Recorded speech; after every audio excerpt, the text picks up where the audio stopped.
কিন্তু হঠাৎ ভারত আর শেখ হাসিনাকে মিডিয়াতে শেখ হাসিনা বলে উল্লেখ করছে না, এর কারণ কি?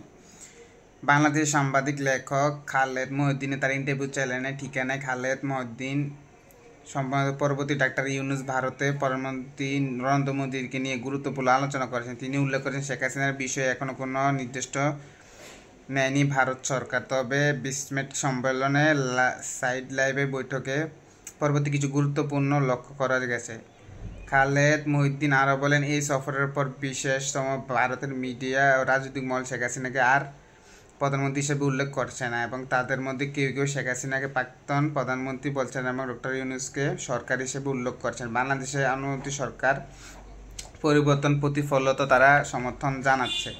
এই বৈঠকে আন্তর্জাতিক রাজনৈতিক বাংলাদেশের পরিস্থিতির উপর নতুন দৃষ্টিভঙ্গি সৃষ্টি করতে পারে। খালিদ মাহমুদ তার একটি সংবাদ সম্মেলনে কথা জানান।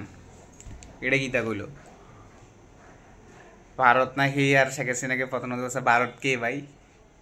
ভারত কে? শেখ হাসিনাকে জানার ভারত কে? আমরা দেশের মানুষ, আমরা ঠিক করবো আমাদের দেশের প্রধানমন্ত্রীকে। আমরা ইউনূসকে চাই ভাই, যে কিনা আসার পরে দেশের এই অবস্থা, আর 5 বছর থাকলে দেশের অবস্থা কী হইব ভাই?